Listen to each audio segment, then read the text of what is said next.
Buenas tardes, bienvenidos a un nuevo Hair Talks, el episodio número 17 que lo estamos grabando en marzo 2026. A los que nos han seguido, qué pena la demora. Estos dos primeros meses del año siempre para abogados deportivos y ahora para directores de operaciones de equipos de fútbol es un poco complicado. Entonces, pues por eso suspendimos, pero les prometemos que vamos a volver con nuestra promesa de compartir mucho conocimiento a través de este podcast.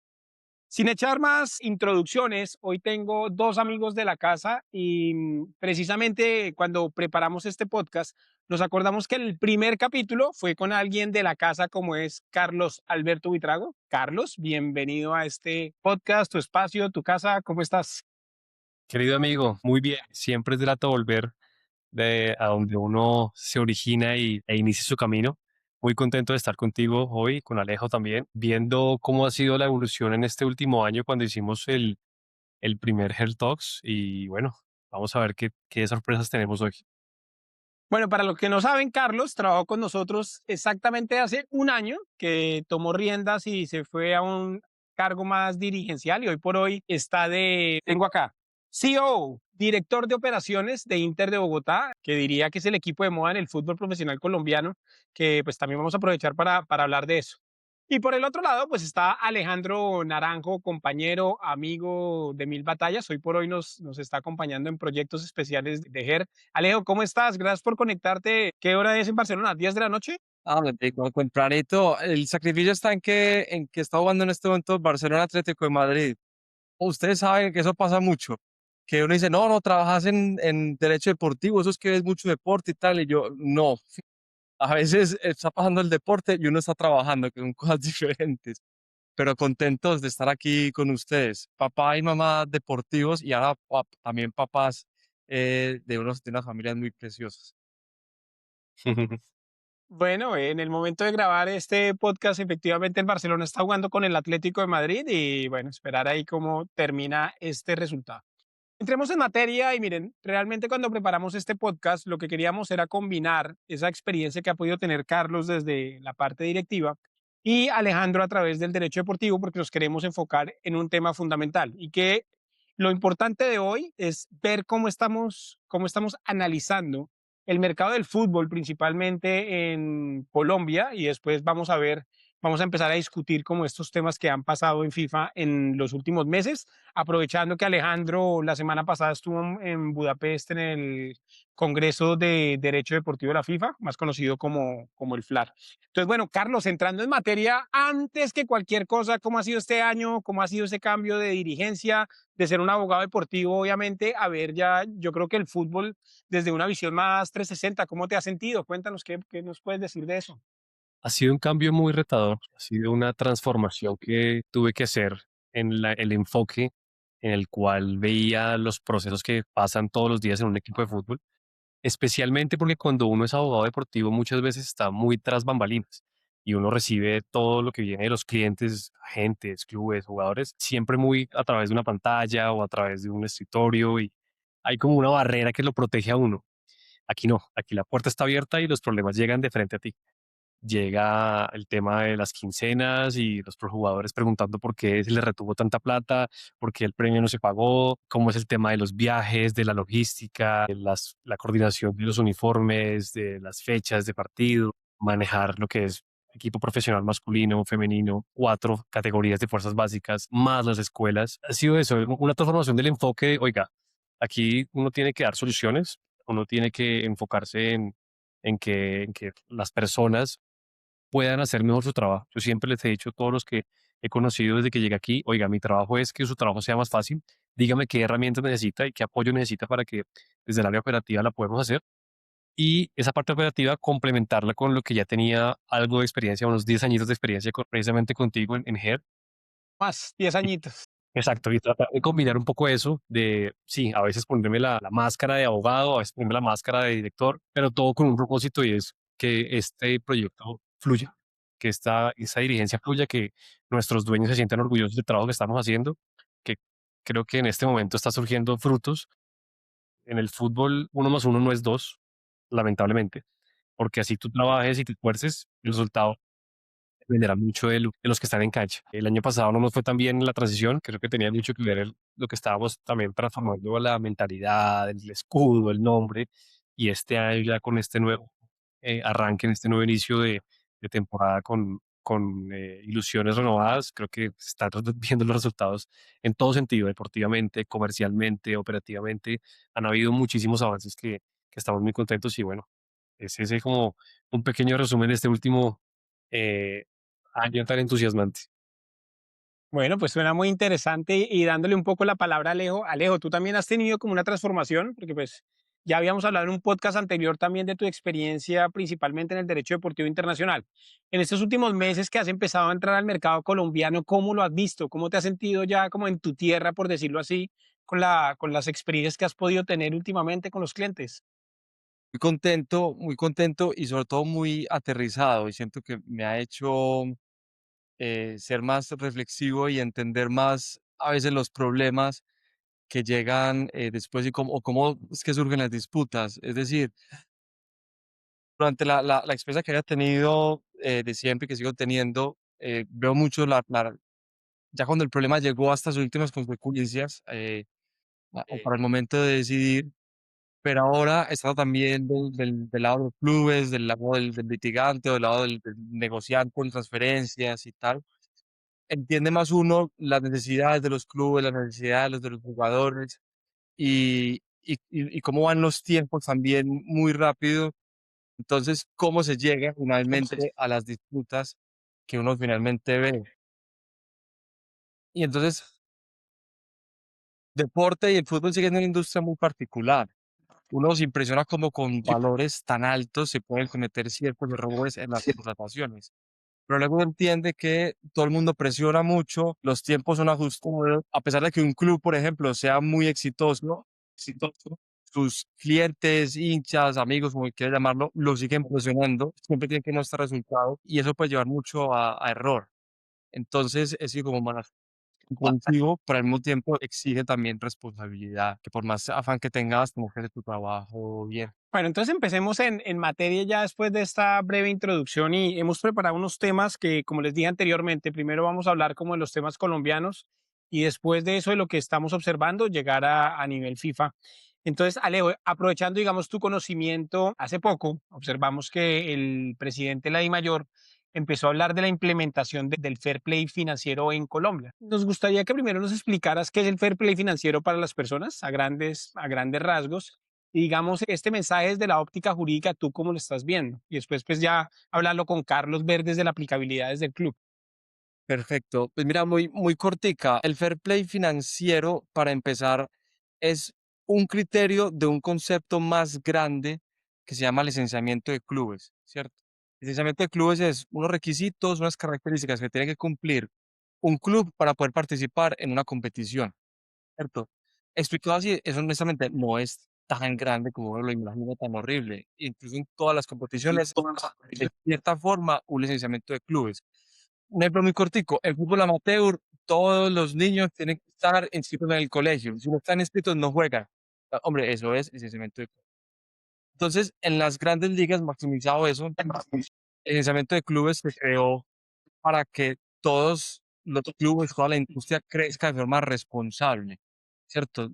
Todos tengan una capacidad administrativa buena, un medio bueno, y no se vayan a quebrar y en mitad de competencia no estén sin un club, ¿cierto? El aspecto que más chirría a la gente, más le incomoda, es el fair play financiero. Y es que, pensándolo como abogado, también es extraño que una entidad por fuera, de mayor, una federación, como FIFA, quien sea, le diga a otra entidad privada, como un club, oye, no te puedes gastar la plata así, no puedes gastar todo ese dinero, no tienes la capacidad para gastar ese dinero.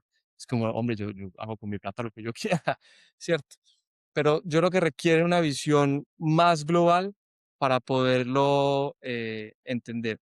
Y así como cuñita previa, en Colombia yo me siento como en contravía de la gente porque todo el mundo saltó a decir que queda eso tan horrible porque íbamos a implementar fair play financiero en Colombia.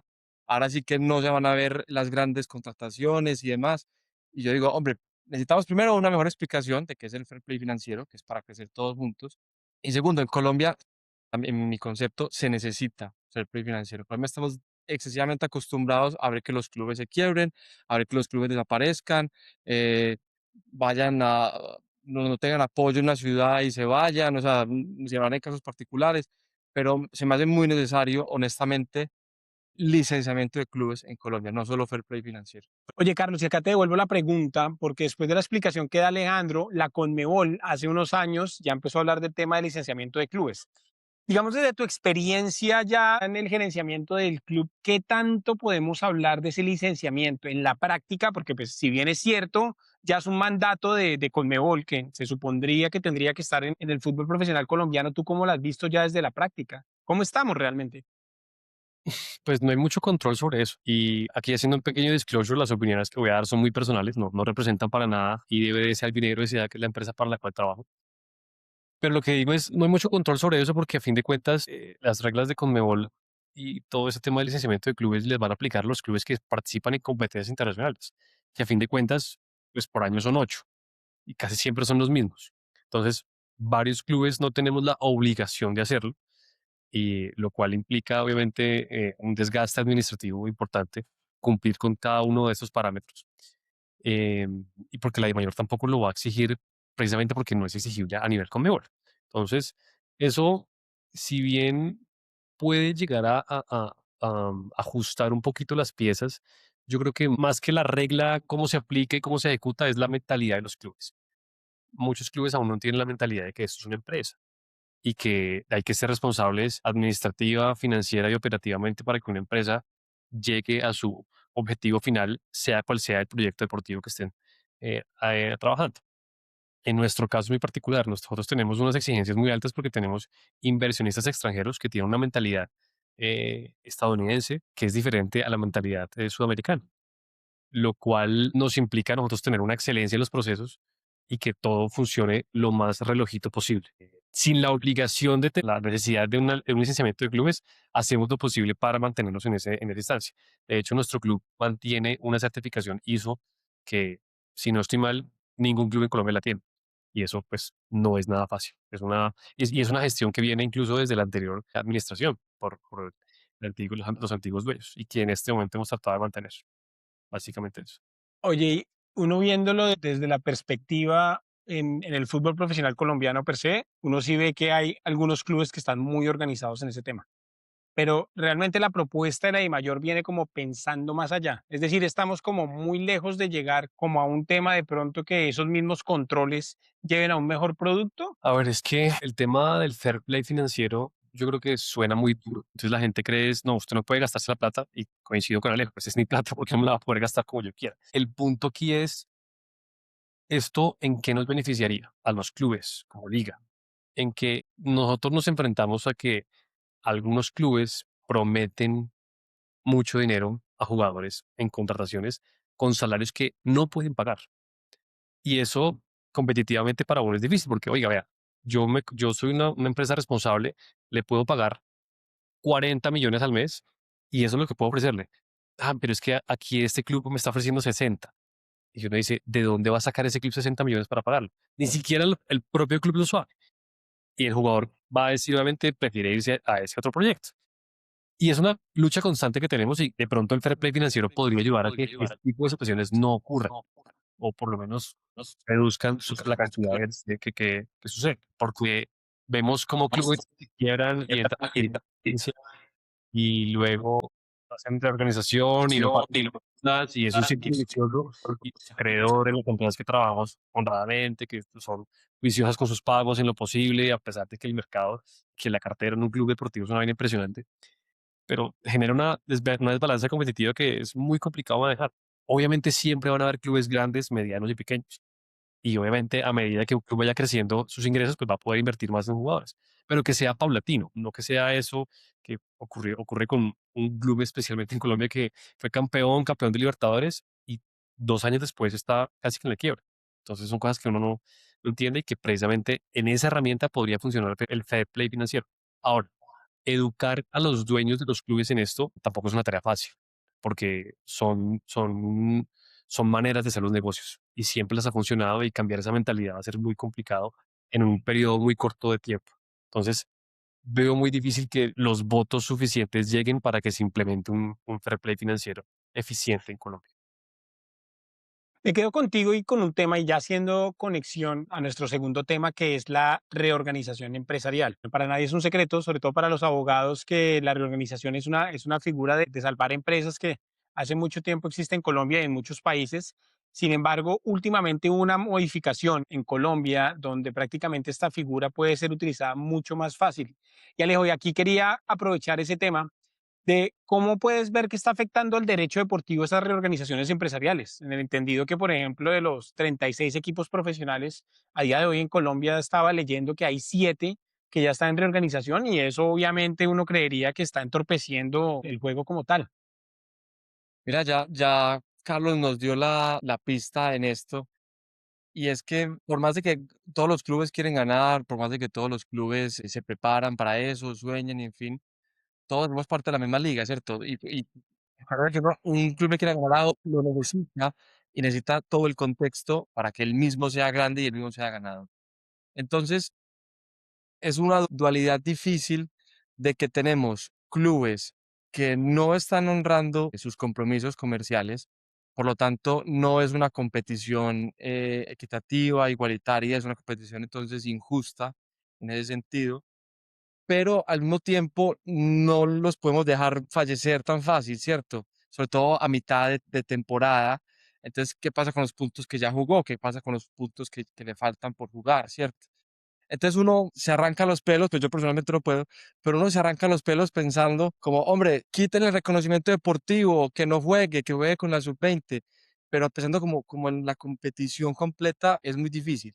Por eso yo creo y soy partidario de que el control tiene que hacerse antes, ¿cierto? Y bueno, ya con el problema a mitad de camino, es muy difícil enderezarlo y como vos decís, es una pelea ahí difícil entre el derecho ordinario, las leyes sobre reorganización y luego las propias normas que nosotros nos damos en derecho deportivo, cuáles son las condiciones que hay para poder participar y hasta qué punto somos capaces de aguantarte en competición, así sepamos que tenemos, estamos en un trato diferenciado con vos. Que es que a mí me ha llamado la atención y te lo digo ahorita aprovechando el sistema de transferencias, Carlos. ¿Qué tan difícil, por ejemplo, es que es negociar, por ejemplo, una transferencia definitiva con un equipo que está en reorganización empresarial? En el entendido que jurídicamente hablando te pueden prometer X plata por un jugador que quieran de tu equipo, que está estrictamente reconocido por el derecho deportivo, por así decirlo. Sin embargo, que tú corres el riesgo que no te paguen y que se vaya a un crédito que te van a pagar en 10, 12 años. No sé, ¿qué has visto en la práctica realmente? ¿Qué tan difícil es negociar? Porque sí, yo tengo el interés, por ejemplo, de transferir a un jugador y pues que se pague lo que se haya negociado. Pero ¿hay algún temor como tal frente a eso? Porque es que queda un limbo desde el tema jurídico y obviamente gerencial frente a temas de jurisdicción, si te va a cumplir, si bueno, un montón de cosas que pasan en el medio. ¿Ustedes cómo pueden analizar eso desde esa visión ya más empresarial? El miedo es real y es tan real que nuestro club no negocia con ese tipo de entidades. Es una directriz. Tenemos esa ventaja de decir, pues con ese tipo de clubes no negociamos porque sabemos el riesgo que implica eso. Puede ser una deuda que quede ahí mucho tiempo y no nos interesa.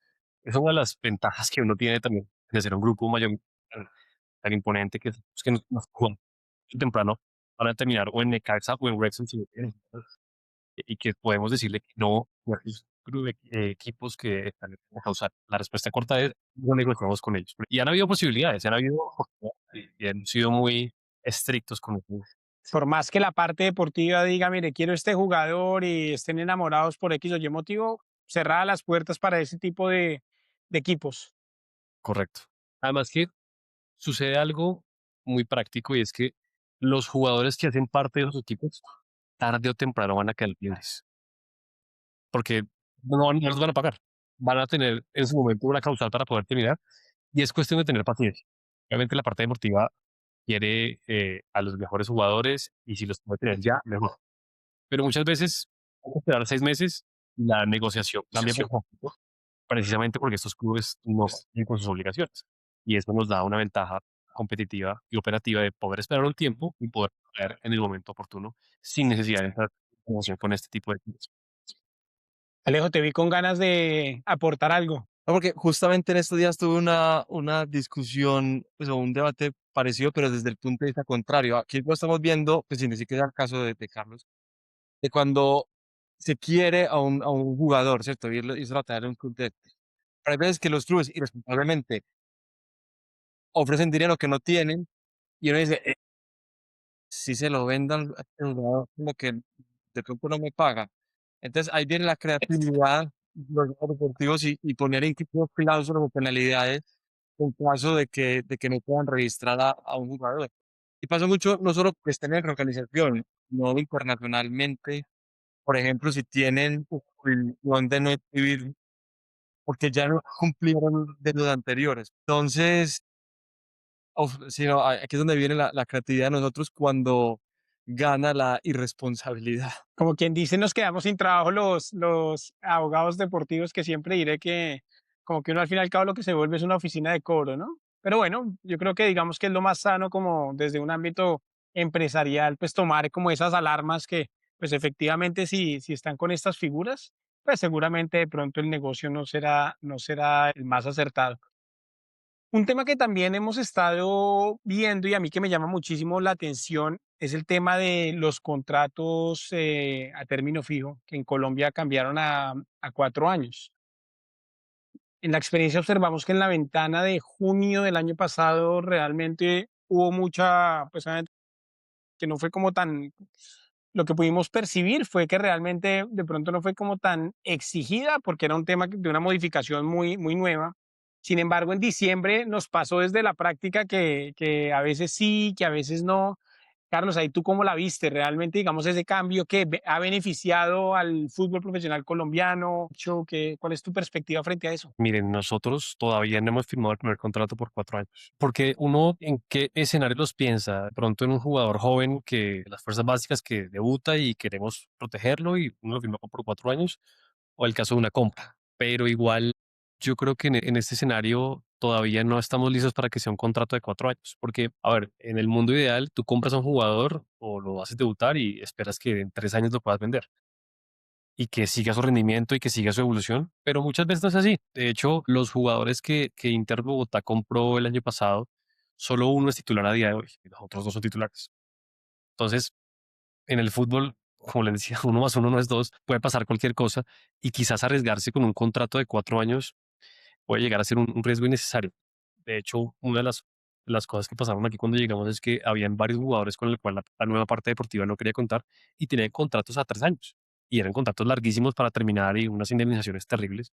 Pues imagínense ahora 4 años. Hay que ser muy responsable para entender qué momento es para firmar a estos jugadores a 4 años. Así parezca en la ganancia, es difícil. No, no, la verdad que no. Alejo, y en la práctica, tú, digamos, ahorita en la última ventana de transferencias, ¿qué viste? O sea, contratos de 4 años, generalmente, ¿quién los está, o sea, en qué momento los firman? Más los jugadores que van a debutar, o de pronto si adquieren digamos, un porcentaje de sus derechos económicos si quieren guardar la inversión. ¿Qué nos puedes compartir frente a eso? Sí, yo creo que lo de los 4 años, en todo caso, es positivo por tener la opción de firmar contratos largos para casos muy específicos. Recordemos que incluso hubo un caso en Colombia muy particular, el audio es público, está en el TAS, si alguien algún día lo quiere leer, pero un club en Colombia firmaba por 3 años y al año o a los 2 años firmaba otra vez por tres para que le quedaran más largos los contratos. Luego vieron que eso era pues una violación a la norma laboral colombiana. Pero yo estoy de acuerdo con Carlos y creo que es un reflejo honesto de nuestra industria. Nosotros somos un fútbol exportador, ¿cierto? Entonces, a un jugador que recién va a debutar, darle 4 años, tienes que estar muy seguro de la estrella que va a ser, ¿cierto? Y lo tienes que asegurar, cosa que es muy difícil.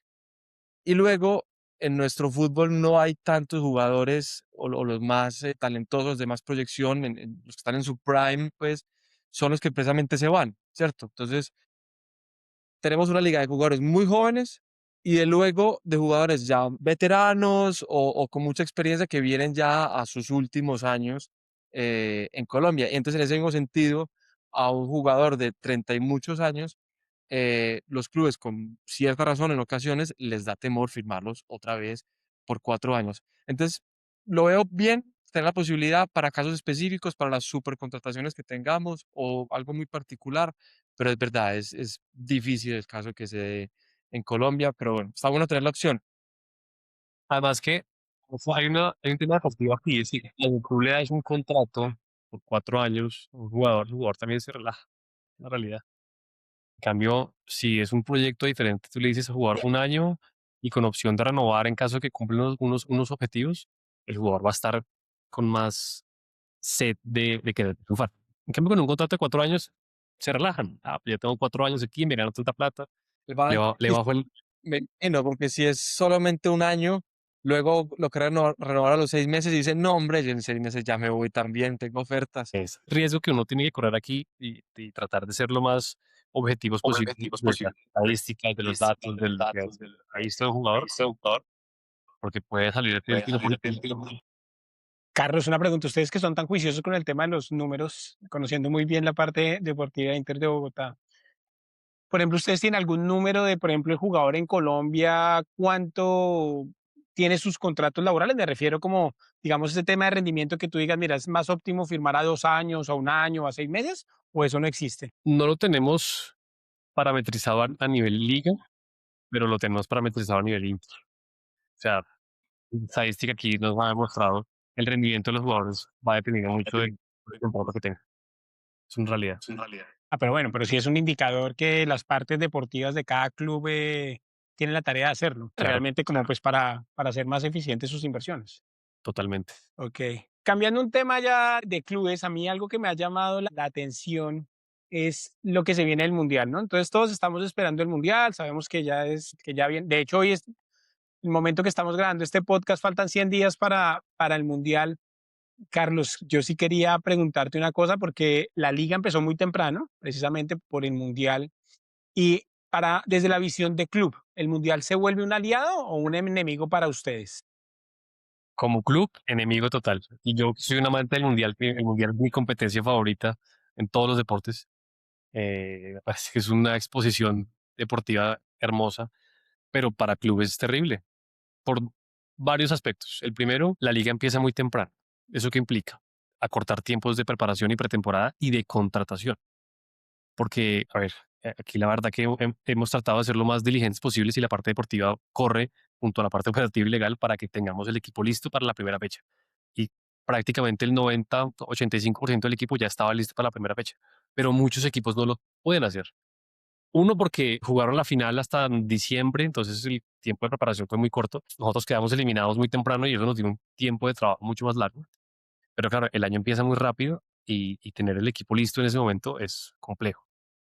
Además que para poder adquirir esas figuras de mercado tan rápido, tienes que ofrecer un poco más y eso también te cuesta un poquito más, ¿no? De hecho, la ventana de excepciones cierra este viernes en la fecha casi 10. O sea, es un tema que es algo ilógico y además van a abrir la de libres en abril cuando ya vaya la fecha 15, 16.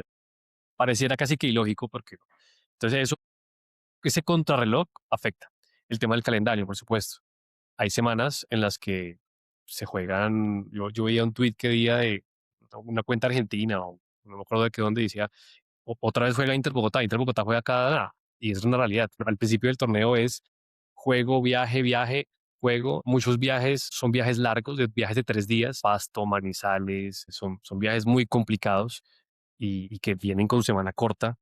Entonces eso, calendario apretado, mucho más complejo con el tema de lesiones, suspensiones, expulsiones y demás. Y alejando un poquito de la parte deportiva, el tema comercial. Para salir a buscar patrocinios, las marcas van a preferir apostar al mundial. El mundial realmente es lo que llama a la gente y una marca va a preferir invertir su dinero de publicidad o de patrocinio, lo que sea, en el momento, escenario cúspide del deporte rey que es el mundial. ¿Para qué vamos a dar un patrocinio a un club por el semestre si esa platica me la puedo invertir en una campaña con James, con Lorenzo, con la selección Colombia? Es más, ni siquiera con tanto la selección Colombia, el mundial. Entonces eso nos ha afectado mucho en la consecución de negocios, donde varias empresas nos dijeron eso. Estamos esperando el mundial. Oye, Alejandro, y me llama la atención lo que dice Carlos, porque pues también deportivamente en Colombia se recortaron el tema de las nóminas, ¿no? Que ahora se pueden inscribir 25 jugadores. Eso, y con ese corre-corre, sobre todo que se vivieron en los primeros días, ¿cómo la viste desde la parte legal? Porque vimos también la típica discusión de la asociación de jugadores diciendo que se estaban acortando, pues, digamos, los derechos laborales, por así decirlo. Sin embargo, uno cuando ya ve ligas más avanzadas, por ejemplo, como la Premier, observamos que Colombia está entrando como a un nuevo nivel, por así decirlo, de competitividad, donde lo que se está buscando al fin y al cabo es que mejore como el desempeño de los jugadores. ¿Cómo la viste ahí? Muy difícil, la verdad, muy difícil. Involucra mucho lo deportivo y lo legal porque, a ver, creo que fue Fútbol donde lo leí.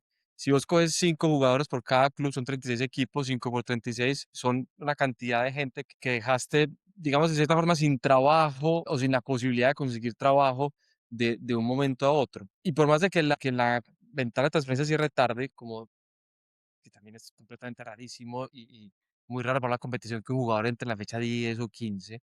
Es muy, muy verdad, es un fenómeno global el tema del calendario. Y con eso de viajar, jugar, primero deportivamente no hay entrenos, pero a lo que vinimos es muy propensa a las lesiones. Y si hay lesiones, pues no vas a tener a toda tu plantilla disponible, necesitas más jugadores, pero no tenés cómo firmarlo, ¿cierto? Entonces, desde nuestro punto de vista, eh, pues sí, legal, también tenemos que echarle mucho ojo,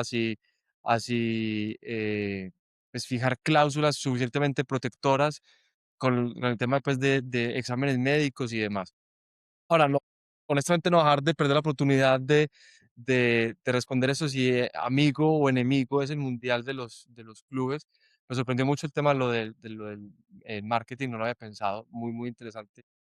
Pero es curioso cómo el fenómeno cambia a nivel nacional e internacional según el club, porque si algún club cree que un jugador suyo va a llegar al mundial, hay una oportunidad de ingreso buena, ¿cierto? Y sentado en la casa, no está haciendo nada, y ese jugador suyo está por allá generándole dinero y generando una exposición gigantesca.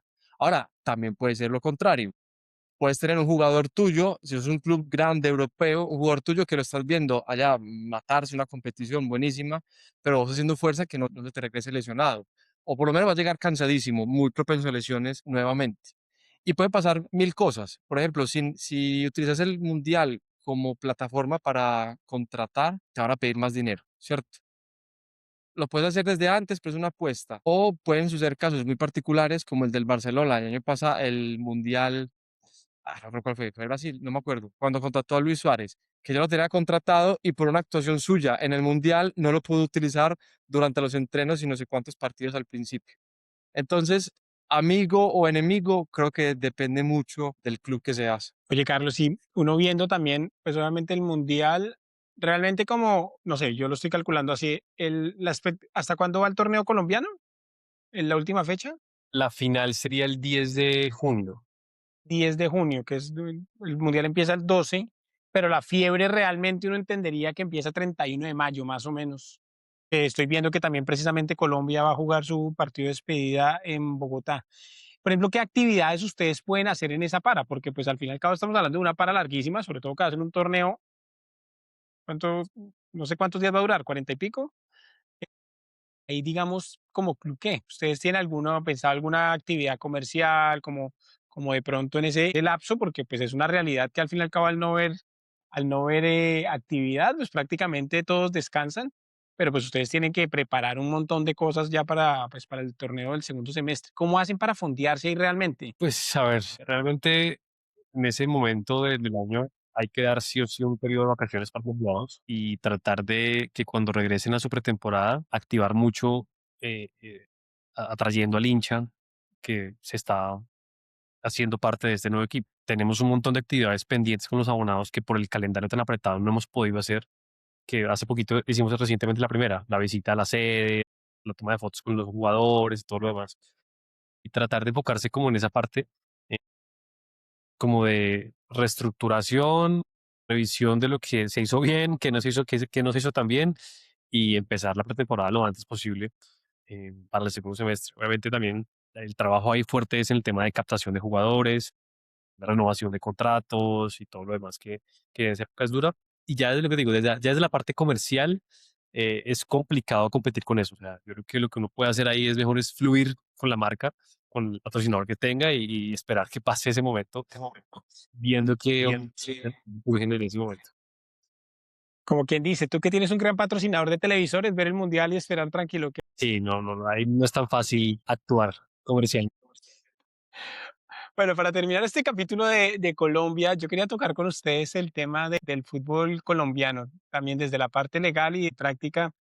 Pues porque uno observa que todavía se está hablando mucho de la primera C, si va a haber, si no. Torneos importantes que uno está viendo que están cogiendo mucha fuerza en Colombia principalmente por lo que todo el mundo critica, ¿no? Que tenemos mucho talento, pero que no hay tantos equipos para eso. Entonces, Alejo, ¿cómo lo estás viendo el fútbol aficionado desde la parte legal, los temas disciplinarios? ¿Qué está pasando realmente ahí? Mira, yo creo que igual vamos para adelante, pero no al ritmo que yo quisiera o que la industria lo requiere. Ya dije ahorita que somos un país exportador, pero en la mayoría de los casos somos un milagro por el talento que tenemos. Hay mucho por mejorar en nuestro fútbol amateur, pero la primera C es una necesidad, en mi opinión, gigantesca. Es más, toda esa cantidad de jugadores que dije ahorita que quedaron por fuera por lo de los 25 inscritos, podrían estar entonces en esta primera C. Y por más de que uno vea casos particulares de clubes que tienen infraestructura como pues, de profesionales, o sea, clubes amateur que tienen más infraestructura administrativa que clubes de la B, por ejemplo, de segunda categoría. La estructura en general es confusa, digamos que confusa, le falta mucha pedagogía y crecimiento. Por ejemplo, hay una disparidad en la seriedad de los procesos disciplinarios que hay adentro de las competiciones amateur. Hay una disparidad, en mi opinión, algunas competiciones amateur con respecto al profesionalismo. O sea, por ejemplo, si un jugador está jugando fútbol amateur y va a pasar al fútbol profesional, ese paso es difícil y debería haber una categoría o unas opciones para que esté en sus primeros años pasando de una cosa a la otra, ¿cierto? Porque es difícil que un pelado con su primer contrato profesional ya pensar de que va a seguir siendo profesional, toda la temporada va a jugar con el equipo profesional. Y, a ver, hay una estadística muy dura y es que menos del 1% de los jugadores amateurs van a ser profesionales. Llegar al profesionalismo es muy difícil, pero aún más difícil que eso es mantenerse en el profesionalismo.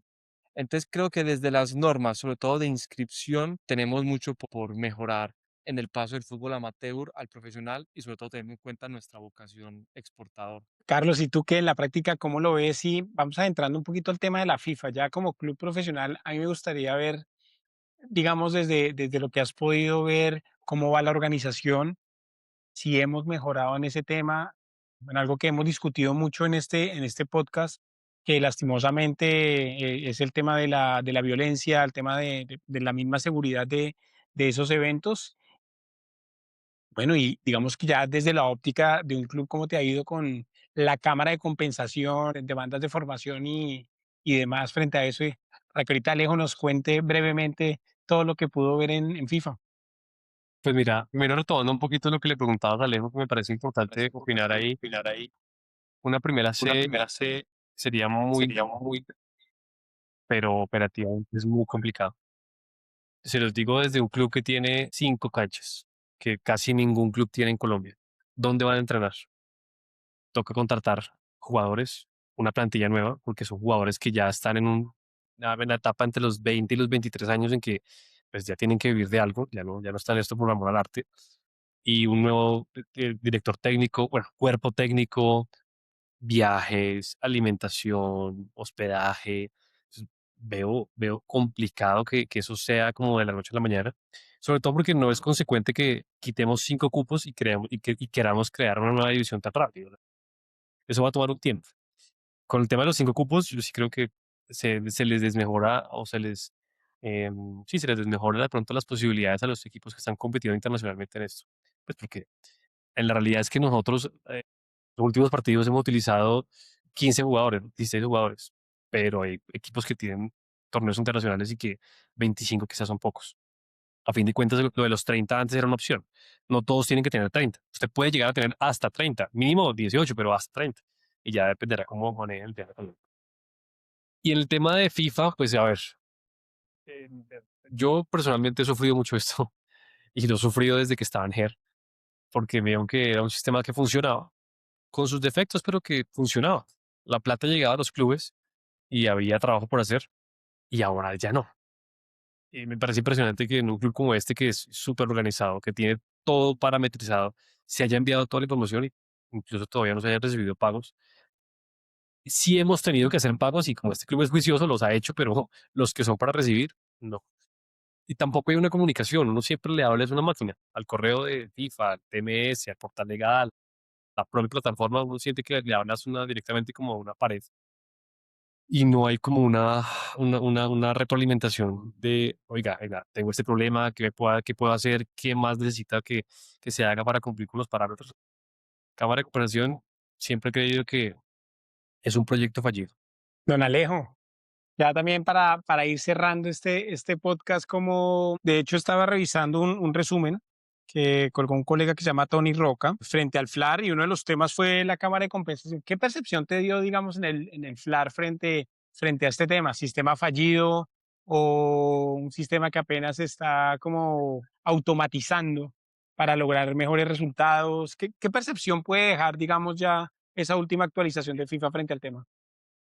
Yo creo que la teoría es muy bonita y es un gran objetivo, porque, a ver, sí, el sistema antes funcionaba, como decía Carlos, pero funcionaba, creo yo, en muchas ocasiones para el que lo conocía. O sea, todavía existen muchos clubes que dejan vencer, por ejemplo, en Colombia, el reconocimiento deportivo y ahí pierden cantidad de plata.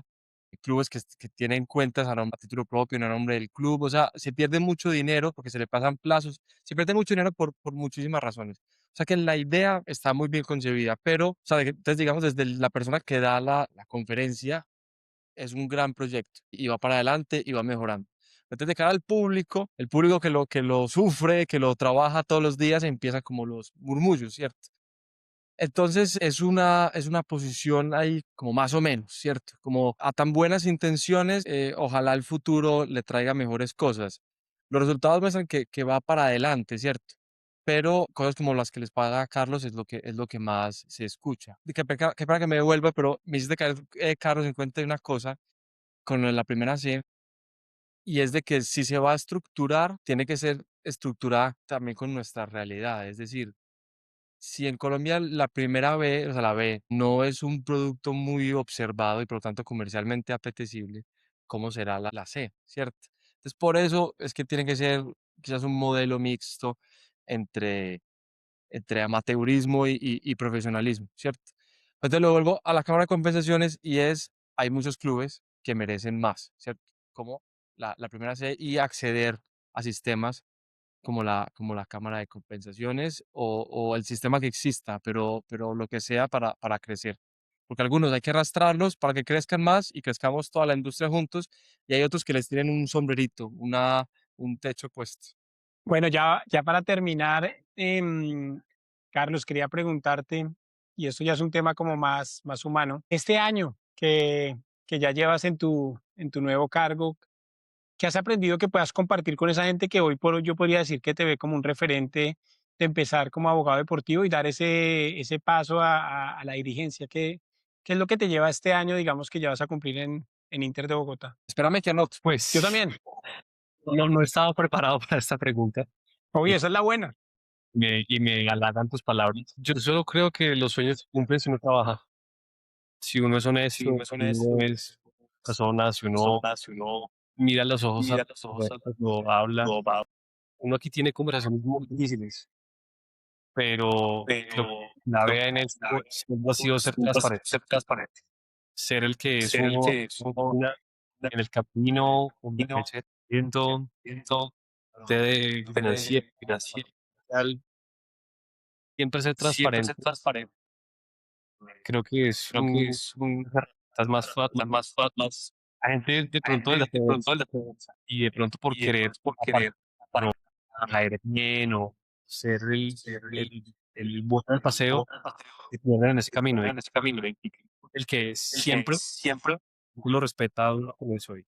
Y eso ha sido muy gratificante en ese trabajo, que lo que les digo, es complicado porque es manejar no, convivir y llevar a cabo una serie de acciones con jugadores profesionales y con jugadoras profesionales y con jugadores aficionados y que las personas vean en ti ese reflejo de ok, transparencia, trabajo, comunidad, eh, y cariño. Eso es una cosa muy importante también que resalto, que he aprendido en esta etapa, es los jugadores de fútbol y las jugadoras son personas también y tienen muchos problemas y tienen muchas cosas buenas que la gente ve y como creen que aparecen en televisión, tienen la vida perfecta y arreglada y no siempre es así. Eso es un tema también que uno tiene que aprender a manejar de cómo lidiar con este tipo de situaciones del día a día.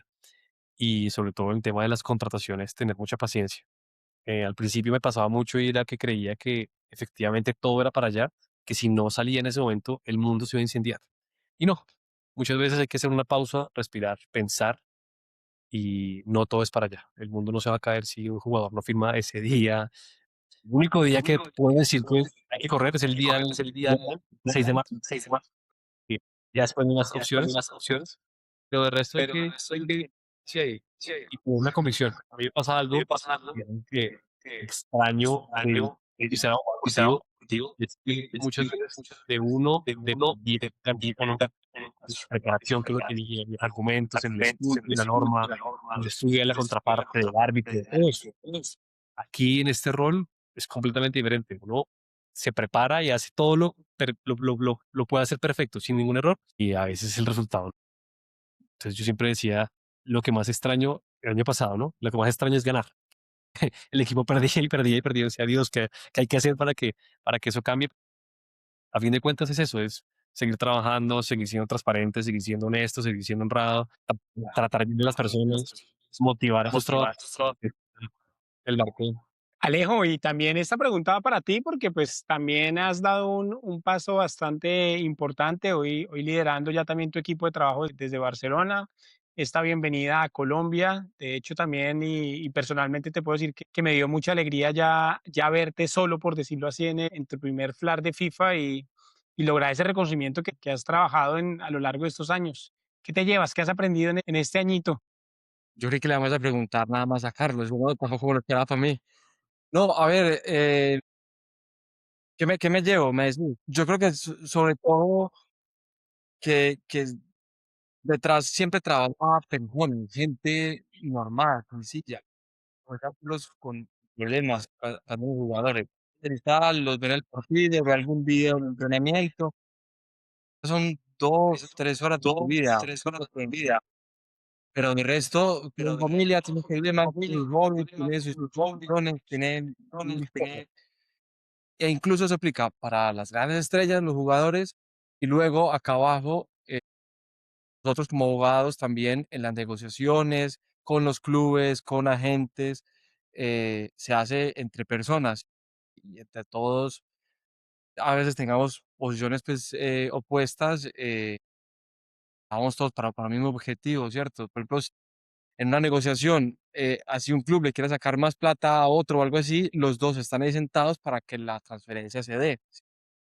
Entonces, creo que siempre la cercanía y pues va a ser muy importante en este mundo y creo que en todo en general en la vida.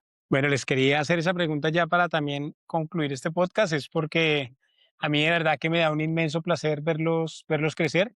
Eh, Ahorita lo hacemos públicamente, pero pues muchas veces que lo hablo con Carlos me da inmensa alegría lo que está pasando con Inter de Bogotá, precisamente porque seguramente conozco el proyecto de hace unos años, sé la gente que trabaja con Carlos y sé de su profesionalismo y en palabras de su presidente, la startup y lo que tienen en la cabeza y simplemente el hecho de ver que el trabajo se ve resaltado, pues para mí no tiene precio y sobre todo Carlos que pues por lo menos en este año, con lo difícil que haya podido ser, pues creo que los resultados a día de hoy los acompañan y ojalá sea por mucho tiempo y más que todo en pro del desarrollo del fútbol colombiano que creo que eso es lo más importante. Para ti, Alejo, de verdad que a mí me da inmensa alegría todo como también lo hemos dicho anteriormente, como esta alianza y que hagas parte de esta casa, porque pues a ustedes dos y en especial a Paola Varela, si está viendo este podcast, saben que esto es su casa. Uy, voy a llorar y todo, pero el hecho es que de verdad que me da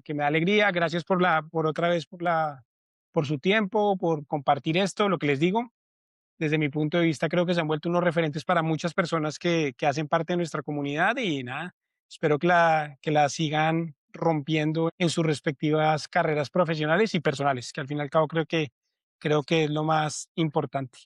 Así que muchas gracias a los que nos oyeron. Prometo que vamos a seguir con el podcast este año para seguir compartiendo mucho conocimiento. Y nada, recuerden que somos Her Sports, manteniendo grandes a nuestros héroes. Chao.